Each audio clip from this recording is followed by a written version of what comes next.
अब्दुल हमीद का नाम आपने सुना होगा। सन 1965 के युद्ध में इन्हें असाधारण वीरता दिखाने के लिए परमवीर चक्र से सम्मानित किया गया था। इस प्रेरणादायक परमवीर चक्र विजेता अब्दुल हमीद के जीवन से आपका परिचय कराने के लिए आइए आप सबको ले चले एक गांव में।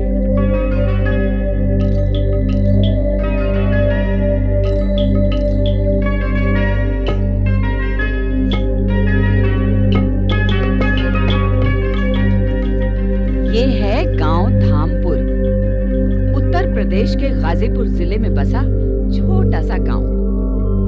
हर गांव की तरह नाचती हुई धान की बालियों का गांव, सरसों की पीली चुनरी ओढ़े खेतों का गांव, मिट्टी की सोंधी सोंधी खुशबू से महकता गांव और इन लड़कों के हुड़दंग को देख चहकता गांव। कबड्डी कबड्डी कबड्डी कबड्डी कबड्डी कबड्डी कबड्डी शाबाश अब तूने कहीं दो चार को गिरा के लाना। शाबाश शाबाश लगा दे। अब भाग भाग भाग। शाबाश कबड्डी कबड्डी कबड्डी कबड्डी कबड्डी कबड्डी कबड्डी कबड्डी कबड्डी कबड्डी कबड्डी कबड्डी कबड्डी कबड्डी कबड्डी कबड्डी कबड्डी अरे हाथ मत डालना। कबड्डी कबड्डी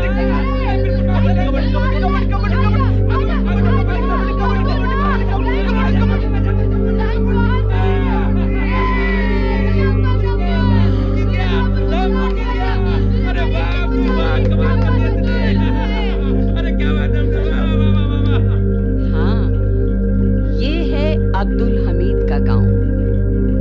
अब्दुल के पिता उस्मान खान पेशे से दर्जी हैं। यूं तो उन्हें भी अपने लड़कपन के समय कबड्डी और कुश्ती का काफी शौक था और अब्दुल की तरह ही अपने दोस्तों के चहेते थे। पर अगर कबड्डी खेलने से पेट भी भरता होता तो बात ही कुछ और थी। पर सच तो ये है कि 2 पैसे कमाने के लिए काम करना पड़ता है, तब जाकर 2 वक्त का चूल्हा जल पाता है। बस यही बात अब्दुल के अब्बा उसे समझाना चाहते हैं, पर अब्दुल मियां वो तो कबड्डी में मस्त है। अब्दुल मियां बड़े हुए तो कबड्डी का शौक भी और बड़ा हो गया।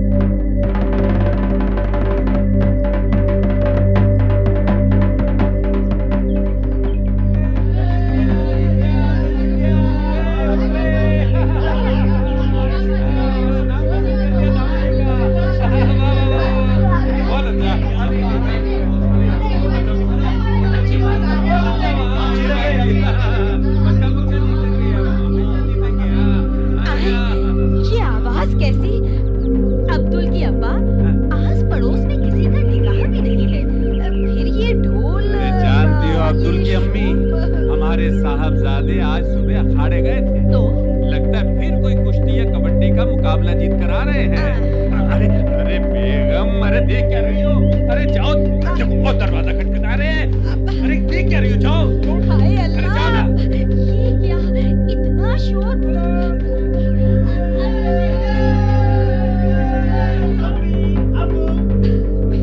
अब्दुल बेटा, तुम तो ऐसे आते हो जैसे कोई जंग जीत कर आ रहा हो। अम्मी, जंग भी जीत कर आऊंगा और आप ऐसे ही मेरे लिए दरवाजा खोलेंगे। बस एक बार फौज में भर्ती हो जाओ, फिर देखना अपने अब्दुल का कमाल।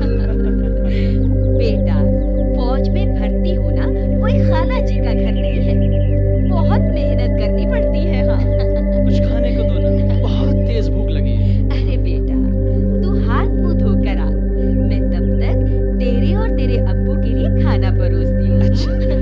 पता है कब से तुम्हारी राह देख रहे हैं तुम्हारे अब्बा। ठीक है, मैं हाथ मुंह धोकर अभी आता हूँ। जल्दी आ जा बेटा, जल्दी आ। अरे बेगम, अब्दुल ने सिलाई का काम तो सीख लिया है, पर मुझे लगता है इसका मन कहीं और ही है। ठीक कह रहे हैं आप। रोज जिस तरह ये फौज और जंग के सपने देखता है, उससे तो जी मुझे भी यही लगता है। पता है, आज सुबह ही अपना सपना सुना रहा था। क्या? कह रहा था, अम्मी, मेरे हाथ में एक दुनाली बंदूक थी और दुश्मनों से लड़ बढ़कर आ रहा था। अच्छा, सभी गांव वाले ढोल ताशे से मेरा स्वागत कर रहे इसका थे। स्वागत। अब्दुल दिन रात फौज में भर्ती होने का सपना देखता रहता। फौज में जाने के लिए फुर्तीले बदन की जरूरत होती है, इसलिए कबड्डी और कुश्ती में उसका जी खूब लगता था। वो तड़के ही अखाड़े पहुंच जाता, डंड पेलता, बैठकें मारता, अखाड़े की मिट्टी बदन में मलता और ताव सीखता। फौजी बनने का अद्भुत जुनून पनप रहा था उसमें। अब्दुल अपने इसी ख्वाब को पूरा करने के लिए 22 दिसंबर 1954 को बनारस जाकर फौज में भर्ती हो गया।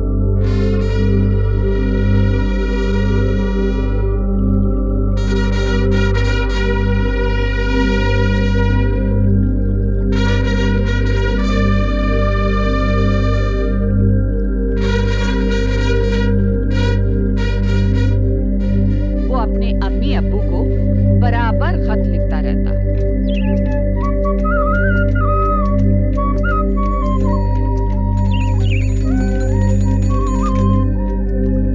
अरे उस्मान भाई, उस्मान भाई। कौन? अरे राशिद मियां, अरे आओ आओ आओ। अरे खत है, खत लाया हूँ। अच्छा, किसका है? अरे लगता है अपने अब्दुल का है खत। अपने अब्दुल का? अरे भला हो तेरा राशिद भाई, कब से इंतजार था इस खत का। पता है 2 महीने हो गए अब्दुल को गए हुए। उसकी अम्मी भी कब से राह देख रही थी। अभी बुलाता हूँ उसको, अभी बुलाता हूँ। बेगम, अब्दुल की अम्मी, अरे अब्दुल की अम्मी जरा देखो, अब्दुल का खत है। जल्दी आओ, जल्दी आओ। ये देखो अब्दुल का खत। अब्दुल का खत है। देखा, मैंने कहा था ना, आज खत जरूर आएगा। मेरे बेटे का पहला खत। दिखाओ जरा। अरे वाह। अम्मी, अब्बू, कैसे हैं आप लोग? मैं यहाँ मजे में हूँ। जानते हैं, बहुत से दोस्त बन गए हैं मेरे यहाँ। गोरखा, जाट, पंजाबी, सिख, मराठा, राजपूत, डोगरा, गढ़वाली। भारत के कोने कोने से लोग भर्ती होते हैं फौज में। आजकल हमारी ट्रेनिंग चल रही है। हम सुबह रिवेली, मेरा मतलब बिगुल की धुन के साथ उठ जाते हैं। रिवेली ठीक 5:30 बजे बजती है।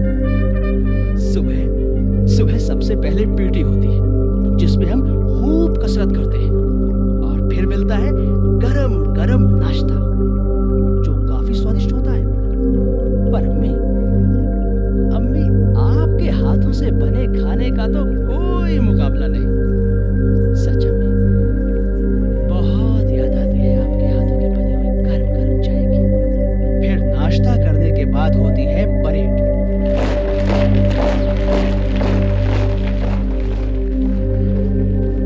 ड्रिल के बाद दोपहर का खाना होता है और फिर पढ़ाई। और शाम के 4 बजते ही हम सब खेल के मैदान में पहुंच जाते हैं। शाम को ठीक 6 बजे भोजन होता है और 7:30 बजे हाजिरी लगती है और अगले दिन के बारे में आदेश सुनाए जाते हैं। और फिर हम सब बैरक में आकर थोड़ी गपशप करते हैं और घर से आए खत पढ़ते हैं। रात को 10 बजे लास्ट पोस्ट की धुन बजते ही हम दिन को अलविदा कहते हैं और सो जाते हैं। पर अम्मी, दुश्मनों के साथ लड़ने का सपना आज भी मुझे आता है। अपना और अब्बा का ख्याल रखना।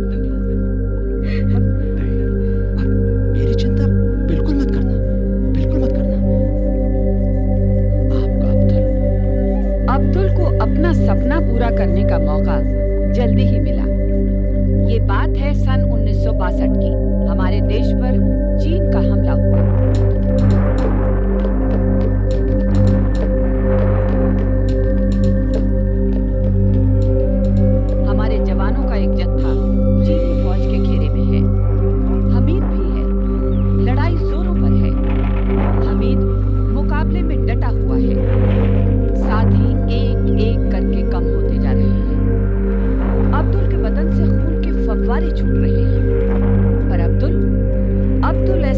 ऐसा नहीं बना जो पल भर में धूल हो जाए। वो तो धामपुर की पुष्ट मिट्टी की उपज है। इस मोर्चे की बहादुरी ने जवान अब्दुल हमीद को लांस नायक बना दिया। ये तारीख थी 12 मार्च 1962। अब्दुल अपनी बहादुरी और वीरता के कारनामे दिखाता गया और सफलता की सीढ़ियां चढ़ता गया। जवान से लांस नायक से नायक हवलदार और फिर कंपनी क्वार्टर मास्टर। अब्दुल को एक और मौका मिला अपना रण कौशल दिखाने का। 8 सितंबर 1965 को रात 8 बजे पाकिस्तानी सेना ने पैटर्न टैंक की एक रेजिमेंट के साथ खेमकरण सेक्टर में चीमा गांव से कुछ आगे एक महत्वपूर्ण स्थान पर हमला किया।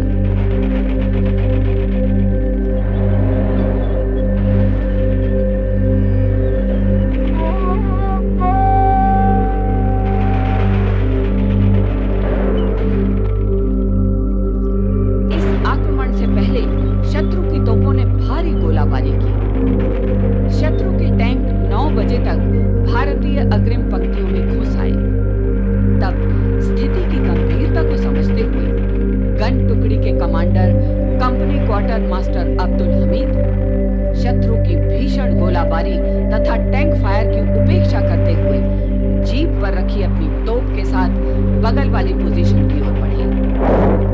मौके की जगह पर पहुंचकर उन्होंने शत्रु के अग्रिम टैंक को ध्वस्त कर दिया और फिर जल्दी से जगह को बदलकर एक अन्य टैंक को आग लगा दी।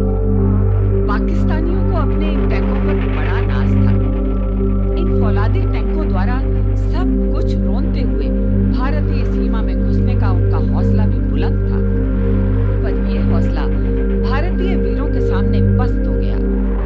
देखते ही देखते उनके 3 टैंक बर्बाद हो गए। दुश्मन बौखला गया। हैरान था ये देखकर कि ऐसी कौन सी अद्भुत शक्ति से भरे हैं ये भारत माँ के सपूत। अब्दुल अपनी जान हथेली पर रखकर वार करता गया। जिस फुर्ती से वो जगह बदल कर टैंकों को नष्ट कर रहा था, दुश्मन की भारी गोलाबारी के बीच उसे देख उसके साथियों में भी जोश आ गया। उसने अपने साथियों को ललकारा, शाबाश बहादुरों, शाबाश, आगे बढ़ो, आगे बढ़ो बहादुरों, शाबाश, शाबाश। बड़ी फुर्ती से अब्दुल अपनी जीप घुमा कर एक के बाद एक टैंक तहस नहस कर रहा था। तभी शत्रु के टैंक ने उसे देख लिया। अब अब्दुल और टैंक आमने सामने थे। दुश्मन की नजर अब्दुल पर और अब्दुल की नजर दुश्मन पर।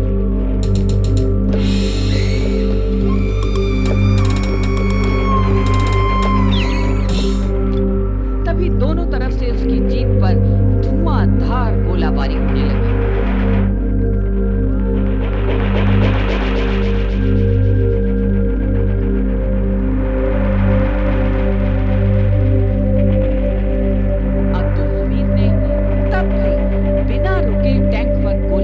चालू रखी।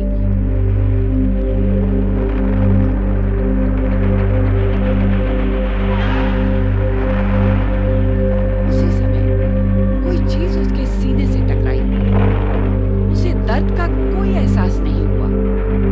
उसने ये जरूर देखा कि हर तरफ अंधेरा रेंगता बढ़ा चला आ रहा है। उसने कहना चाहा, आगे बढ़ो, मगर उसके होठों से बस यही निकला,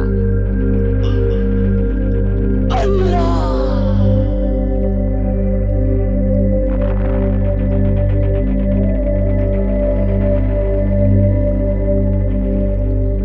रणभूमि में असाधारण वीरता के लिए आत्म बलिदान करते हुए वीर गति पाने वाले अब्दुल हमीद को मरणोपरांत सशस्त्र सेनाओं के उच्चतम वीरता पदक परम वीर चक्र से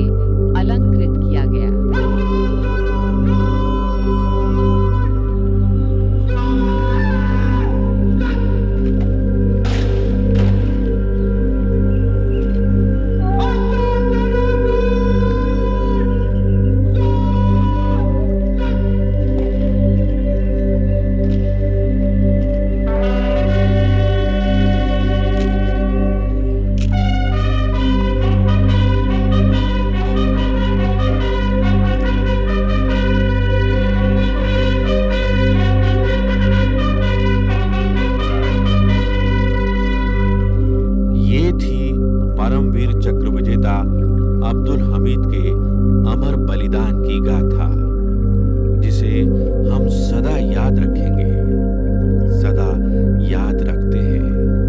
हम प्रणाम करते हैं उन माता पिता को जिन्होंने ऐसे अमरवीर को जन्म दिया, जिन्होंने इस वीर के बलिदान को जब भी याद किया तो कहा,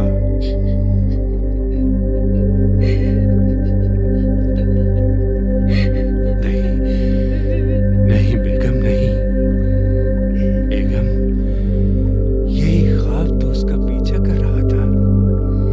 वतन के लिए मरना, वतन के लिए मरना। आखिर बेगम, उसने अपना ख्वाब पूरा किया।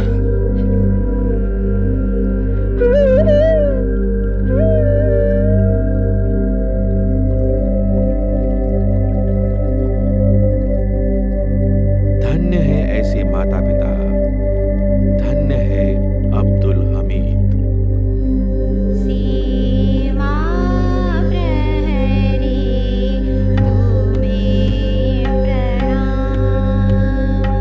सीमा प्रहरी तुम्हें प्रणाम। अब्दुल हमीद। अभी आपने सुना ये कार्यक्रम। आलेख एवं विषय संयोजन अनुभूति यादव, विषय परामर्श मेजर जनरल यान कार्डोजो, निर्माण संचालन प्रभुदयाल खट्टर, कलाकार मंजू मैनी, दिनेश वर्मा, गीता वर्मा, प्रवीण शर्मा, आकाश और उत्कर्ष, तकनीकी निर्देशन सतीश लाड़े, ध्वन्यांकन दीपक पांडे, निर्माण सहयोग दाऊदयाल चतुर्वेदी तथा निर्माण एवं प्रस्तुति रमेश रानी शर्मा। माँ